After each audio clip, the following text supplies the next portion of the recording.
আমার বর আমার সাথে এক বিছানায় থাকে না অনেক বছর হলো। আমাদের শারীরিক সম্পর্ক হয় খুব কদাচিৎ। আমি চাইলেও সে সহজে আসে না। এতে কি তার গুনাহ হয় না? আমাদের অঞ্চলে মৃত ব্যক্তিকে দাফন করার পর সবাই কেবলার দিকে মুখ করে সম্মিলিত হাত তুলে দোয়া করে, এটা জায়েজ আছে কিনা? আল্লাহর রহমতে আমি গর্ভবতী, ইনশাআল্লাহ 2-1 দিনের মধ্যে আমি উমরা পালন করতে মক্কা যাব। আমি উমরা করলে কি আমার অনাগত সন্তানের উমরা হয়ে যাবে, নাকি ওর জন্য আলাদা উমরা পালন করতে হবে? আমি একজন মাদ্রাসা শিক্ষার্থী, এবছর দাওরা শেষ করব ইনশাআল্লাহ। আপনার মতো দায়ী হতে চাই, কোনো পরামর্শ দেবেন? আমি একজন হিন্দু ছেলেকে বিয়ে করেছি, যিনি কালিমা পড়ে ইসলাম গ্রহণ করেছেন। আমাদের 9 বছরের সংসার, কিন্তু তিনি নিয়মিত নামাজ পড়েন না এবং আল্লাহর প্রতি পূর্ণ ঈমানের বিষয়ে অনিশ্চিত। তিনি বলেন সব ধর্মকে ভালোবাসি এবং সময় হলে সবকিছু করব। এই পরিস্থিতিতে আমার জন্য ইসলামের নির্দেশ না কি? তিনি যদি আল্লাহকে মানতে অস্বীকৃতি জানান তবে আমার করণীয়।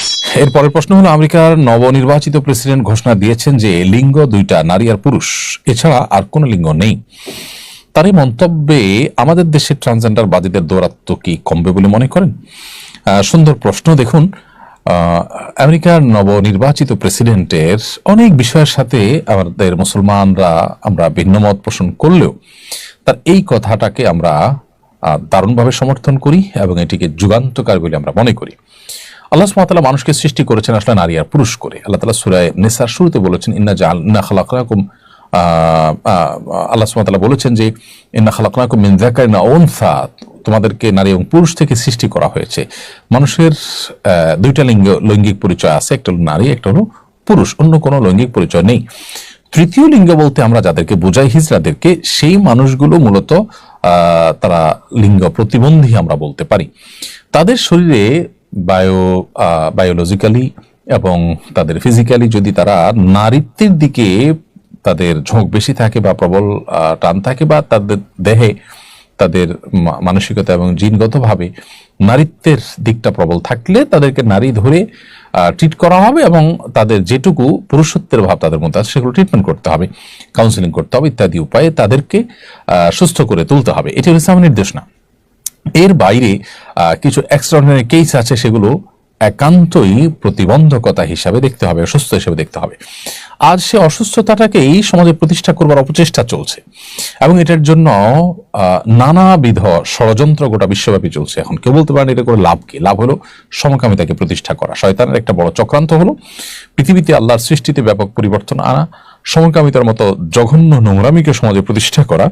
এটার অন্যতম উপায় হলো এই ছেলেকে মনে মনে তার মনে হলো মেয়েকে মনে হলো তার মনে হলো ছেলে, এর ভিত্তিতে তার আপনার লৈঙ্গিক পরিচয় শেষ করে দেওয়া। এর মাধ্যমে সমকামিতার পথ উন্মুক্ত হয়। একজন ছেলে যখন নিজেকে মেয়ে মনে করেন তখন তিনি আরেকজন ছেলের সাথে বিবাহ বসেন, অথচ তিনি আগে থেকেই ছেলে। তাহলে ছেলে সমান ছেলে, তাতে কি দাঁড়ালো? সমকামিতাই হলো। তো এইভাবে আসলে ট্রান্সজেন্ডার বাদ নানাভাবে প্রতিষ্ঠা হয়। এটার বিরুদ্ধে আমেরিকার প্রেসিডেন্টের ঘোষণা, এটা নিশ্চয়ই যুগান্তকারী একটি ঘটনা এবং অসাধারণ একটি বিষয়। তার অন্য সব বিষয়ে বা অন্য অনেক বিষয়ের মতো পার্থক্য থাকলেও কারোর থাকতে পারে, কিন্তু এই বিষয়ে কারোর মতো পার্থক্য থাকা উচিত না। আমার মনে হয় আমাদের দেশের ট্রান্সজেন্ডারের ধ্বজাধারীরা, তাদেরকে এবার থামাবার একটা দারুণ সুযোগ এসেছে। তাদেরকে থামাতে হবে আমাদের, এবং তারা আমাদের এই সমাজকে নষ্ট করার যে চক্রান্তে লিপ্ত, সেটার বিরুদ্ধে আমাদের কথা বলতে হবে।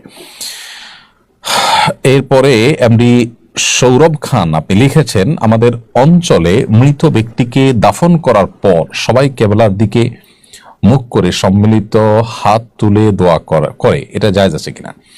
মৃত ব্যক্তিকে দাফন করার পর যারা দাফন কাজে শরীক হয়েছেন তারা কেবলামুখী হয়ে সবাই যার যার মতো করে, সম্মিলিতভাবে বলতে এখানে সবাই দোয়া করবেন, কিন্তু একজনের সাথে সবাই তালে তাল মিলিয়ে দেওয়ার শিক্ষা হাদিস দ্বারা প্রমাণিত হয় না। তবে যার যার মতো করে সবাই দোয়া করবেন, এটি হাদিস দ্বারা প্রমাণিত। এটি শুধু জায়েজই না বরং সুন্নাহ। নবী সাল্লাল্লাহু আলাইহি ওয়াসাল্লাম বলেছেন, মৃত ব্যক্তিকে দাফন করার পর তিনি বলেছেন যে সালু লি আখিকুম আত-তাসবীত, তোমাদের ভাই যে মারা গেলেন, যাকে দাফন করলে তোমরা, তিনি যেন ঈমানের উপর অটল থাকেন, এই জন্য তোমরা আল্লাহর কাছে দোয়া করো। এই জন্য ওই সময় মুর্দার জন্য তিনি সোয়াল জবাবে প্রশ্নোত্তরে ফেরেশতাদের যেন তিনি অটল অবিচল থাকেন, সেজন্য দোয়া করো, শিক্ষা নবী সাল্লাল্লাহু আলাইহি ওয়াসাল্লাম দিয়েছেন। আমি একজন মাদ্রাসা শিক্ষার্থী, এবছর দাওরা শেষ করব ইনশাআল্লাহ। আপনার মতো দায়ী হতে চাই, কোনো পরামর্শ দেবেন? প্রিয় ভাই, বিষয় আমাদের যে ইউটিউব চ্যানেল আছে সেখানে আমরা একটা ভিডিও আপলোড করেছি গত সপ্তাহের মধ্যে সম্ভবত। আপনি দেখলে সেটা খুঁজে পাবেন যে এই যুগের মাদ্রাসার শিক্ষার্থীরা কিভাবে যুগের চ্যালেঞ্জ মোকাবেলার উপযুক্ত দায়ী হতে পারেন। সেখানে কিছু দিন নির্দেশনা আপনি পাবেন।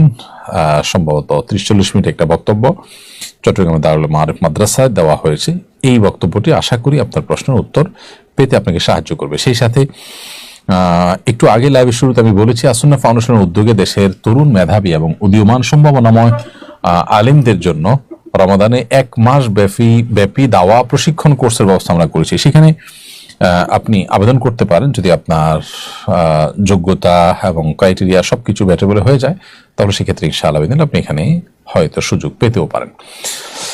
আমার বর আমার সাথে এক বিছানায় থাকে না অনেক বছর হলো। আমাদের শারীরিক সম্পর্ক হয় খুব কদাচিৎ। আমি চাইলেও সে সহজে আসে না, এতে কি তার গুনাহ হয় না? প্রিয় বোন, আল্লাহ তাআলা আপনার প্রতি রহম করুন। যদি আপনি যেমন বর্ণনা করেছেন বাস্তবতা এমনই হয় যে আপনার যে জৈবিক চাহিদা আছে সেটি তিনি পূরণ করছেন না, তিনি এক্ষেত্রে অবহেলা করছেন কিংবা শারীরিকভাবে অসুস্থ, এদিকে আপনি এই অবস্থা চলতে থাকলে নিজের চরিত্র নিয়ে আপনি শঙ্কায় থাকেন, তাহলে সেক্ষেত্রে তিনি শুধু গুনাহগারী হচ্ছেন তা নয়, বরং আপনাকে এই সংসার থেকে বিচ্ছিন্ন হয়ে অন্যত্র বিয়ের চিন্তা আপনাকে করতে হবে যদি সেই সুযোগ আপনার থাকে।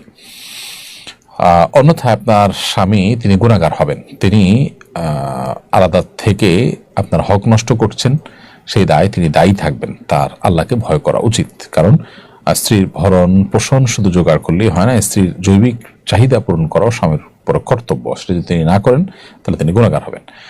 খাদেমুল মুরসালিন আপনি লিখেছেন, সমাজে ইসলামী বিমা, আসলে আপনার প্রশ্ন তো দিয়েছি। নেহা খান লিখেছেন, আমি একজন হিন্দু ছেলেকে বিয়ে করেছি যিনি কালিমা পড়ে ইসলাম গ্রহণ করেছেন। আমাদের 9 বছরের সংসার, কিন্তু তিনি নিয়মিত নামাজ পড়েন না এবং আল্লাহর প্রতি পূর্ণ ঈমানের বিষয়ে অনিশ্চিত। তিনি বলেন সব ধর্মকে ভালোবাসি এবং সময় হলে সবকিছু করব।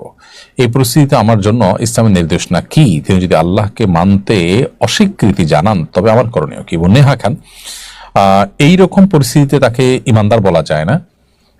কোন ইমানদারের মধ্যে যদি আল্লাহর অস্তিত্ব, একত্ববাদ, ইসলামের সত্যতার ব্যাপারে বিন্দুমাত্র সন্দেহ বা সংশয় তৈরি হয়, তাহলে সেক্ষেত্রে তিনি আর মুসলিম হিসাবে গণ্য হন না, তিনি ইসলাম থেকে খারিজ হয়ে যান।